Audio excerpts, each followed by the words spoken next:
బుల్బుల్ కథలకు స్వాగతం. కథ పేరు కాకి హంసల కథ. పూర్వం ఒకానొక ద్వీపాన్ని ధర్మవర్తి అనే రాజు పరిపాలిస్తూ ఉండేవాడు. ఆ రాజుగారు ఉండే నగరంలోనే ఒక సంపన్న వర్తకుడు ఉండేవాడు. అతడు ఉత్తముడు. ఒకరోజు ఒక కాకి అతడి పెరటి గోడ మీద వాలింది. వర్తకుడు కొడుకులు ఆ కాకికి ఎంగిలి మెతుకులు పెట్టారు. అప్పటి నుంచి కాకి ఆ ఇంటికి అలవాటు పడింది. వర్తకుడు కొడుకులు రోజు పెట్టే ఎంగిలి మెతుకులు తింటూ బాగా బలిసింది. బలిసి కొవ్వెక్కిన కాకికి గర్వం తలకెక్కింది. లోకములేని పక్షులేవి బలంలో తనకు సాటి రావని ప్రగల్భాలు పలుకుతుండేది.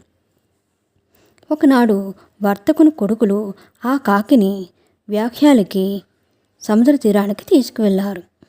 సముద్ర తీరంలో కొన్ని రాజహంసలు కనిపించాయి. వర్తకుని కొడుకులు ఆ రాజహంసలను కాకికి చూపించి, "నువ్వు వాటికంటే ఎత్తుగా ఎగరగలవా?" అని అడిగారు. "చూడటానికి ఆ పక్షులు తెల్లగా కనిపిస్తున్నాయి, కానీ బలంలో నాకు సాటిగా లేవు. అదెంత పని? అవలీలగా వాటికంటే ఎత్తుగా ఎగరగలను" అంది కాకి. "సరే, వాటితో పందానికి వెళ్ళు" ఉసిగిల్పారు వర్తకుడు కొడుకులు. ఎంగిళ్ళు తిని బలిసిన కాకి తారతమ్యాలు మరచి హంసల దగ్గరకు డాంబికంగా వెళ్ళింది. తనతో పందానికి రమ్మని పిలిచింది. కాకి తమను పందానికి పిలవడంతో హంసలు పకపకా నవ్వాయి.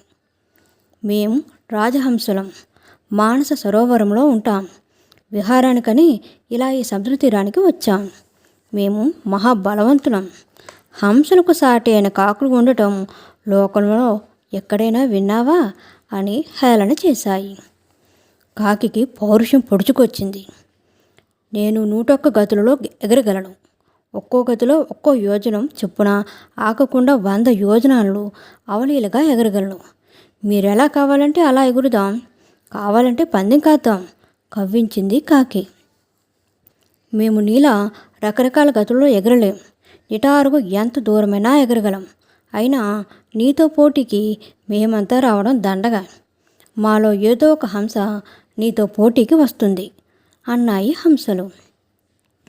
ఒక హంస గుంపు నుంచి ముందుకు వచ్చి కాకితో పందానికి "నేను సిద్ధం" అని పలికింది. పందెం ప్రారంభమైంది. కాకి, హంస సముద్రం మీదుగా ఎగరసాగాయి. హంస నెమ్మదిగా నిటారుగా ఎగురుతూ వెళుతుంటే కాకి వేగంగా హంసను దాటిపోయి మళ్ళీ వెనక్కు వచ్చి హంసను వెక్కిరించసాగింది. ఎగతాళిగా ముక్కు మీద ముక్కుతో పొడవడం, తన గోళ్లతో హంస తల మీద జుట్టును రేపడం వంటి చేష్టలు చేయసాగింది. కాకి వెక్కిరింతలకు, చికాకు చేష్టలకు హంస ఏమాత్రం చలించకుండా చిరునవ్వు నవ్వి ఊరుకుంది. చాలా దూరం ఎగిరాక కాకి అలసిపోయింది. అప్పుడు హంస నిటారుగా ఎగసి పడమటి దిశగా ఎగరసాగింది. కాకి ఎగరలేక బలాలంతా కూడదీసుకుని ఎగురుతూ రొప్పసాగింది. హంస నెమ్మదిగానే ఎగురుతున్నా కాకి ఆ వేగాన్ని కూడా అందుకోలేక బిక్కమొహం వేసింది. ఎటు చూసినా సముద్రమే కనిపిస్తోంది. కాసేపు వాలి అలసట తీర్చుకోవడానికి ఒక చెట్టైనా లేదు. సముద్రంలో పడి చనిపోతానేమోనని కాకికి ప్రాణభీతి పట్టుకుంది. కాకి పరిస్థితి గమనించిన హంస కొంటిగా, "నీకు రకరకాల గమనాలు వచ్చునన్నావు. ఆ విన్యాసాలు ఏవి చూపడం లేదేం కాకిరాజా?" అని అడిగింది. కాకి సిగ్గుపడింది. అప్పటికే అది సముద్రంలో పడిపోయేలా ఉంది. ఎంగిళ్ళు తిని కొవ్వెక్కి నాకెవరూ ఎదురులేరని అనుకునేదాన్ని. నా సామర్థ్యం ఎప్పుడో ఇప్పుడే తెలిసి వచ్చింది. సముద్రంలో పడిపోతున్నాను. దయచేసి నన్ను కాపాడు అని దీనాలాపాలు చేసింది. కాకి పరిస్థితికి హంస జాలిపడింది. సముద్రంలో పడిపోతున్న కాకి శరీరాన్ని తన కాళ్ళతో పైకి లాగింది. ఎగురుకుంటూ వెళ్ళి ఒడ్డుకు చేర్చింది. "ఇంకెప్పుడు లేనిపోని డాంబికాలు పలకకు" అని బుద్ధి చెప్పింది హంస. ఈ కథను కురుక్షేత్రంలో శల్యుడు కర్ణుడికి చెప్పాడు. "కర్ణ, నువ్వు కూడా వర్తకుడి పుత్రులు ఎంగిళ్ళు తిని కాకిలాగా కౌరవుల ఎంగిళ్ళు తిని అర్జున్ని ధిక్కరిస్తున్నావు. అనవసరంగా హెచ్చులకపోతే చేటు తప్పదు. బొద్దు తెచ్చుకొని మసలుకో అని కర్ణుడిని హెచ్చరించాడు. కథ మీకు నచ్చినట్లయితే లైక్ చేయండి, షేర్ చేయండి, సబ్స్క్రైబ్ చేయండి. Thank you so much.